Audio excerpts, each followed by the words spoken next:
шинэ файл үүсгээд энд зүгээр ямар ч хамаагүй switch тавьчих. За тэгээ би энэ дээр нэг серверээ авчиад тавьчих. Энэ төсөд дээр сүлжээний төхөөрөмжийн зүүн доор төсөд дээр байгаа шүү. Эндээс би end device руу орж жоод сервер гараад тавьчихж байгаа. За энэ дээр хооронд нь дурын кабелээр холбохын тулд энэ цахилгааны зурагтай connection гэж байгаа. Энэ connection-с хамгийн ихний цахилгааны зурагтайг сонгоод сервер дээр дараад switch дээр дараад за би сервер дээр нэг IP өгчээ. Сервис нь одоо FTP сервер ажиллана. Файл сервер ажиллана гэдэг. За энэ дээр файл сервер нь за би энэ бүх файлыг нь устгах.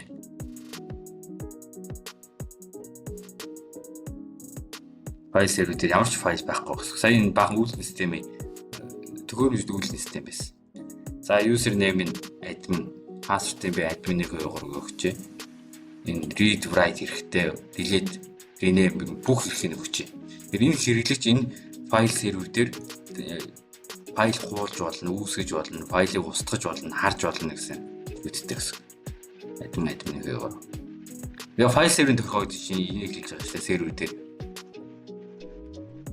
За би desktop IP гэж орж жоод энд 192.168.1.10 гэдэг сервер дээр IP гэж тохиолж ингээл болоо.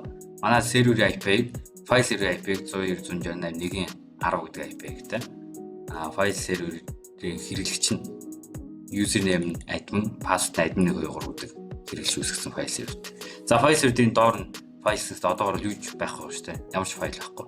Одоо хэдlээ switch-ийн үйлдвэрлэлийн системийг энэ файл сервер рүү хуулъя. За техникүүд switch дээр IP өгөх ёстой. Switch-ийг command line руу орж жоод за би switch-ийг бас ингэчээ. Switch рүүгээ би PC-нээс авч байгаа шүү дээ. Одоо хэдlээ switch-ийг дараад орж байгаа шүү дээ. Би тэг бодит төхөөрөмжтэй ингээд дарж орохгүй шүү дээ. Компьютерээс л хандж байгаа юм шүү дээ. Тэгэхээр хэдlээ компьютер PC хоёрын хооронд нь консоль кабель аваад сая хэдлээ консоль кабелийг зураг харсан шүү дээ. Энэ консоль кабелийн connection дээр байна цэнхэр кабель шүү. Энэ цэнхэр консоль дээр дараад PC-н дээр дараа PC-ний энэ RS232 гэдэг портн дээр нэг дарна. Тэгээд switch дээр дараад switch-ийн консоль гэдэг порт. За энэ юу хараад энэ жоохон жиш зүгт. Энэ консоль гэдэг порт руу орно гэсэн. За switch-ийг харчих. Switch руу ороод physical руу орохоо манай switch-ийн Cisco-гийн 2960 гэдэг энэ switch байгаа. Энэ switch-ний консоль портны консоль гэж бичсэн энэ порт гэсэн. Саядлын бичсэн энэ порт руу задлгсан шүү. За бас ингэж харж болно шүү дээ. Энэ бол лог тоглог. Би лог болон физик тоглогийн ялгааг гэдэг нэг YouTube дээр бичлэг хийсэн. Тэрийг бас Facebook group дээр шеэрлэнэ. Та тэр бичлэгээс үзээрэй. За одоо PC-нээс desktop гэж орж байгаа. За PC-н дээр ер нь IP хаяг өгөхгүйсэн ч болно доо. Хэдлийн PC-н дээр консоль портоор switch ороод switch-ийн үйлдвэрлэлийн системд тохиолгоны файлыг нь файл сервер рүү болгож байгаа. Тэгэхээр эндээсээ PC рүү орж байгаа терминал гэж байгаа. Терминал гэдэг програмыг ашиглаад OK дарангууд консоль кабелаар шууд switch рүү орчиж байгаа гэсэн. За би switch дээр host name-ийг S1 гэж өгөөд enable password-ийг admin гэж өгье. За IP FTP файл серверийн password username admin. За файл серверийн серверлээ хандах password нь admin-ийг өгөх шүү дээ. Энийг тохируулж. Switch дээр IP-ийг тохируулахдаа interface VLAN 1 гэж орж байгаад IP-ийг тохируулдаг. За switch IP-ийг ийм хаяг тохируулж. IP-ийг яаж тохируулдаг вэ? Энэ яг ямар очтой хаягууд юм бэ гэдгийг л юун дээр үзнэ. 2 дахь байна уу? Дараагийн 5 дахь юм уу? Эсвэл дараагийн нэгтгэд үзэх байхаа. Дараагийн хичээл дээр IP-ийг орж ирнэ. Энд дээр бид хэлмгүй яаж гэнэ. За одоохонд бол би switch дээр ямар ч хэсэг нэг IP өгч байна. Interface VLAN дээр нэг. Тэгээ switch IP-ийн шүү 100.168.1.2 дээр өгсөн. Манай серверийн IP гэдлээ. 1.10 хаа. 1.10 та. 1.10 лөө дэд үзье. Тэгээ switch-с пингж байгаа шүү. Компьютерээс switch орсон switch-с сервер рүү пингдэнгүүт success амжилттай 80% амжилттай. За дахиад мэдээ 100% амжилттай болж байгаа гэсэн. Одоо хэдүүлээ дахиад нэг зүйл ялгана. Серверээсээ FTP руу н орж жоод файл сервер дээр нь файл дээр ямар ч одоо юу файл байхгүй шүү дээ. Одоо энэ шийдлээ төхөөрөмжийн үйлдвэрлэлийн системийг хуулъя. Switch-ийн үйлдвэрлэлийн систем. За тэр флаш үйлдвэрлэлийн системийн нэрийг харлаа. Төхөөрөмжийн үйлдвэрлэлийн системийн нэрийг copy доод.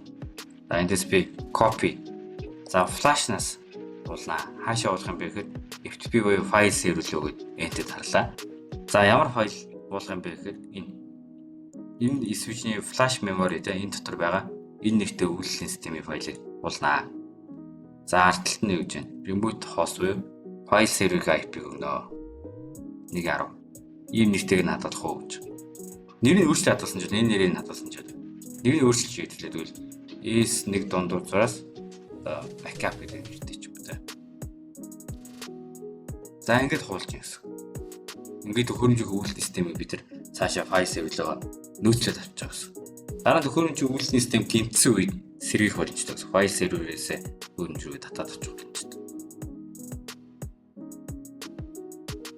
За энэ юу дууссан байгааз дууссан байх үйлдвэрлэлийн систем. Файл сервер S-ний backup оролцсон байгааз. Тийм ээ. Энэ бол дууссан байх шүү. За би энийг тэгвэл дуусгаад гаргаад нөгөө л авна гэж л та. Энэ хэдэж нэг copy цэнэр рүү орсон чи copy дууссан байгааз 101 секундэд хуулсан байна гэж хэлдэг. PC консол кабелаар авчихсан. Одоо PC LAN кабелаараа switch рүү олж байна. Би дахиад нэг энэ доороос нэг дурын кабель аваад олчихж байгаа шүү. Эсвэл ингээд дурын кабель авахгүйгээр энэ консол оглоогоос цэнхэр консол порт байгаа. LAN та энэ хар кабелийг консолын ард байгаа энэ хар кабелийг авч жагаад PC-ийн дээрээ дараад PC-ийн fast 0 гэдэг энэ шар портыг дараад switch дээрээ дараа switch-ийн аль портож болно шүү. Порт 12 л ч юм уу те. За тэгээ PC-ийн дээр IP өгчээ. PC-ийн дээр 192.168.1-ийн 2 гэдэг аяг өгье. Тэгээ сервер маань 1.10 те. PC-нээсээ одоо хэлээ серверлөөгөө пингдээ. 192.1-ийн болж байна те. Одоо PC-ний командаас серверлөөгөө FTP-гээр орё. Username нь admin, host нь admin 123. За энэ FTP сервер дээр гэдэг командаар сервер дээр байгаа бүх файлыг харж байгаа гэсэн. Энэ дээр S-ний дундууцаас backup гэдэг файл ороод ирсэн байна. За S1 switch-ээс дахиад эдлээ нэг файл ирүү болчих. Энд дээр тохиргооны файлыг хадгалчаад тохиргооны файлыг агуулъя. За тэр flash гэж харангуй flash-тай дахиад энэ config.txt гэдэг файл аваад энийг хэвлээ. Copy чи switch-ээс copy flash-аас FTP-г файл серверлөө хуулнаа. За хуулах файлын нэр нь config.txt гэдэг нэртэй файлыг хуулна. Файл сервер нь 191.10 гэдэг нэртэй сервер. Ийм нэрийг хадгалъя. За ингэ болчиход одоо хэдлээ PC-ээс нэг файл сервер рүү орсон байгаа юм. Энэ дээр харъя. Энэ дээр дэрэг харангуул файл сервер дээр файл нэмэгдсэн мөн config.txt гэдэг файл.